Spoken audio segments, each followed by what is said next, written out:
Top 20 Risk Management Interview Questions and Answers. Are you preparing for a risk management interview and want to stand out from the competition?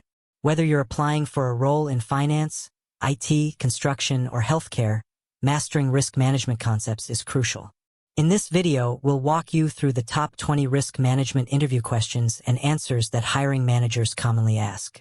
These questions will help you showcase your expertise in identifying, analyzing, and mitigating risks, and demonstrate your strategic thinking and leadership skills. 1. What is risk management and why is it important? Risk management is the process of identifying, assessing, and controlling threats to an organization's capital, operations, or reputation. These risks could stem from financial uncertainty, legal liabilities, strategic management errors, accidents, or natural disasters. Effective risk management helps organizations minimize losses, ensure regulatory compliance, and achieve their business goals. By proactively addressing potential threats, companies can enhance decision-making, increase operational efficiency, and build stakeholder trust. It's essential because it safeguards resources, improves resilience, and enables informed planning and allocation of resources in a constantly changing business environment. 2. What are the different types of risks you have managed in your previous roles? In my previous roles, I've managed various types of risks, including operational risks, process failures or human error, financial risks, budget overruns or investment volatility, compliance risks, regulatory violations, strategic risks, market competition or poor planning, and reputational risks, public backlash or negative media. Additionally, I've addressed project risks like delays, scope creep, and resource shortages. Each risk required a tailored approach involving identification, analysis, prioritization, and mitigation planning. My experience in cross-functional teams allowed me to understand industry-specific risks and implement effective controls for risk reduction and continuous monitoring. 3. Can you explain the risk management process in detail? The risk management process consists of several structured steps. 1. Risk identification, detecting potential risks using tools like brainstorming, SWOT analysis, or checklists. 2. Risk assessment, evaluating the likelihood and impact of each risk. 3. Risk prioritization, ranking risks based on severity and urgency. 4. Risk response planning, choosing appropriate strategies. Avoid, mitigate, transfer, or accept. 5. Implementation, putting the risk control strategies into action. 6. Monitoring and review, continuously tracking risk indicators and adjusting plans as needed. This process ensures risks are proactively managed throughout a project or business cycle. 4. How do you identify and assess risks in a project or organization? I identify risks by consulting stakeholders, reviewing historical data, analyzing project plans, and conducting workshops or brainstorming sessions. I also use tools like pestle analysis or root cause analysis to uncover external and internal threats. To assess risks, I evaluate their likelihood of occurrence and potential impact using a risk matrix or scoring model. This helps prioritize which risks require immediate attention. I categorize risks by type, strategic, operational, financial, etc., and document them in a risk register for transparency and ongoing monitoring. This structured approach ensures no critical risk is overlooked. 5. What risk assessment tools or software are you familiar with? I've worked with several risk management tools and software platforms including RiskWatch and Risk Register Plus for documenting and tracking risks, a Microsoft Excel with risk matrix templates for custom assessments, Logic Manager and RSA Archer for enterprise risk management, a Monte Carlo simulation for quantitative analysis, a Swift and Bowtie analysis for structured risk identification. These tools help standardize risk evaluations, automate reporting, and improve visibility across departments. I choose tools based on project scale, industry requirements, and the need for real-time collaboration or integration with existing systems. 6. How do you determine the likelihood and impact of a risk? I determine risk likelihood and impact using both qualitative and quantitative techniques. Likelihood is assessed based on historical data, expert judgment, and probability models, while impact is measured by potential consequences on cost, schedule, quality, or reputation. I often use a risk matrix that plots likelihood against impact to prioritize risks. For high-stakes projects, I may apply expected monetary value, EMV, analysis, or simulations like Monte Carlo to quantify risk. Engaging stakeholders and reviewing past incidents also provide valuable input. This structured evaluation helps identify which risks demand immediate mitigation. 7. Explain the difference between qualitative and quantitative risk analysis. Qualitative risk analysis involves categorizing risks based on their probability and impact using a descriptive scale, e.g., low, medium, high. It helps prioritize risks quickly, especially in early project stages. Quantitative risk analysis, on the other hand, uses numerical data and mathematical models to estimate the effect of risks on project objectives. Techniques include Monte Carlo simulation, decision tree analysis, and sensitivity analysis. While qualitative methods are faster and useful for general planning, quantitative methods provide more accurate predictions, enabling better financial decision-making and contingency planning for critical risks. 8. Describe a time when you successfully mitigated a significant risk. In a previous role, a software rollout faced the risk of significant delay due to a key vendor's resource constraints. I identified this risk early through weekly status reviews and escalated the issue. I proposed a mitigation plan that included engaging a backup vendor and reassigning internal resources to critical tasks. I also revised the project schedule to incorporate buffer time. The proactive approach avoided a major delay and kept the client satisfied. Clear communication, timely decisions, and cross-functional collaboration were key to the successful mitigation of this risk. 9. How do you prioritize multiple risks? I prioritize risks using a risk matrix that maps each risk's likelihood against its impact, allowing high probability, high-impact risks to be addressed first. I also consider factors like regulatory consequences, stakeholder concern, and interdependencies with other risks. Critical path analysis helps identify risks affecting project timelines. For broader organizational contexts, I use scoring models and categorize risks into tiers, e.g., critical, major, moderate, minor. Prioritization is reviewed periodically and adjusted based on new data or changes in project scope. This ensures resources are focused on the most threatening risks. 10. What is a risk register, and how do you use it?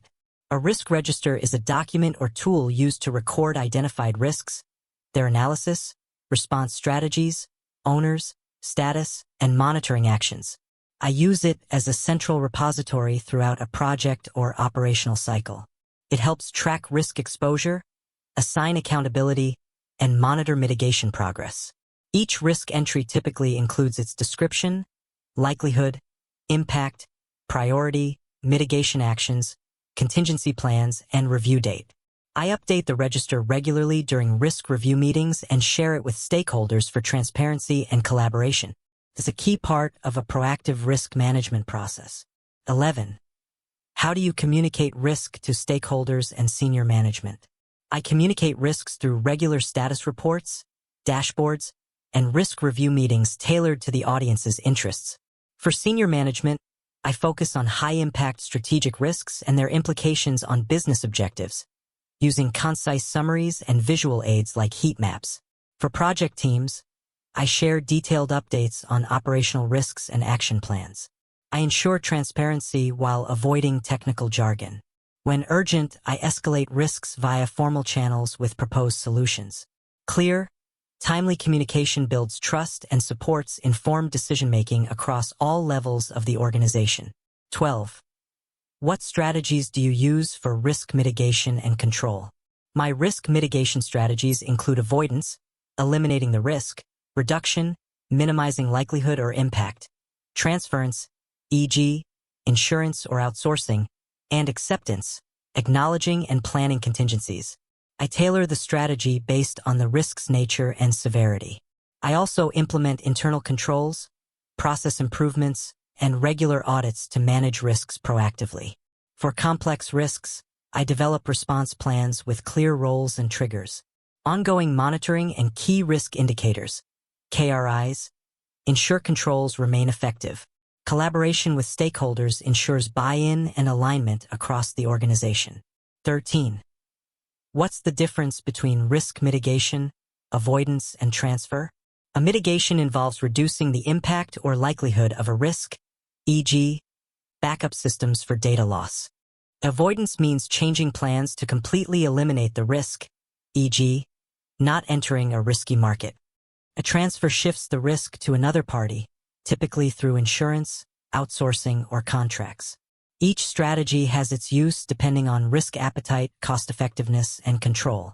For example, I might avoid regulatory risk by withdrawing from a jurisdiction, mitigate cyber risk with firewalls, and transfer financial risk through liability insurance.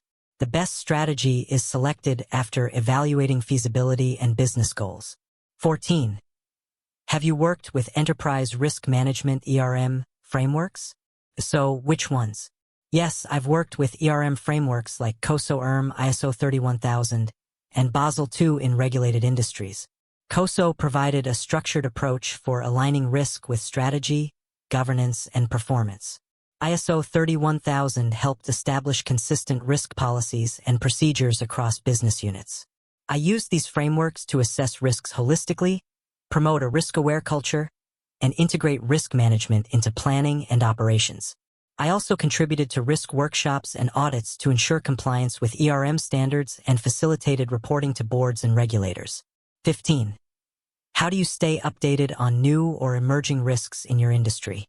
I stay updated by subscribing to industry newsletters, attending webinars, and participating in professional forums and risk management associations like RIMS. I also monitor regulatory updates, cybersecurity alerts, and global news that could affect market dynamics. Regular engagement with colleagues, consultants, and subject matter experts provides insights into emerging trends. I use tools like Google Alerts, LinkedIn groups, and Gartner reports to track evolving threats.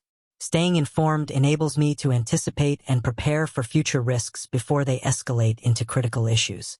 16. What is residual risk and how do you manage it? Residual risk is the level of risk that remains after mitigation efforts have been implemented.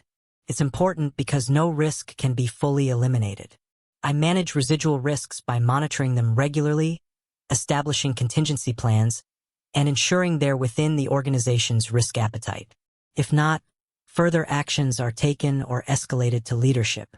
I document residual risks in the risk register with assigned owners and review them periodically during governance meetings. This ensures continuous vigilance and adjustment of controls as conditions change. 17. Describe how compliance and legal risks are handled in your organization. Compliance and legal risks are managed through a structured governance framework. This includes regular audits, policy reviews, employee training, and regulatory monitoring. A compliance team works closely with legal counsel to interpret laws and ensure procedures align with regulations. I assist in conducting risk assessments for new legislation, updating internal controls, and reporting findings to senior management. Incident tracking systems help manage breaches or non-compliance cases. Open communication channels with regulators also support proactive risk management. The goal is to minimize liability and maintain organizational integrity. 18. What's your experience with insurance as a risk management tool? I've used insurance to transfer risks such as property damage, liability, cyber threats, and business interruption. I assess exposure levels, determine appropriate coverage limits, and work with brokers to compare policies. I also assist in claims management and renewal negotiations. Insurance is part of a broader risk strategy, not a standalone solution, so I ensure it's complemented by internal controls and contingency plans. For example, in a project with high contractor risk, I required all parties to hold specific liability coverage to reduce organizational exposure. 19.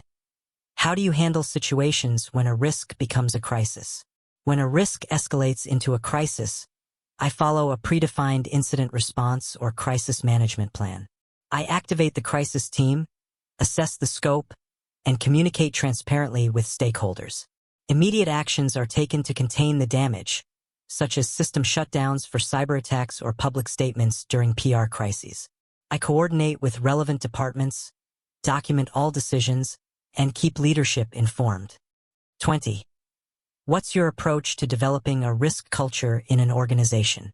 I promote risk culture by integrating risk awareness into daily operations and decision-making. This includes training staff, encouraging open communication, and rewarding proactive risk identification. I ensure leadership visibly supports risk initiatives and that policies reinforce accountability. Tools like anonymous reporting channels and regular risk workshops empower employees at all levels. I also align risk management goals with performance metrics. A strong risk culture ensures everyone understands their role in managing risk, leading to better decisions, fewer surprises, and improved long-term success. Thanks for watching. We hope these top 20 risk management questions and answers helped boost your interview confidence. Remember, strong risk management isn't just about avoiding problems. It's about creating smarter, more resilient organizations. If you found this video helpful, don't forget to like, subscribe, and comment below which question you found most challenging, or share your own interview experience. Stay tuned for more career and interview tips right here.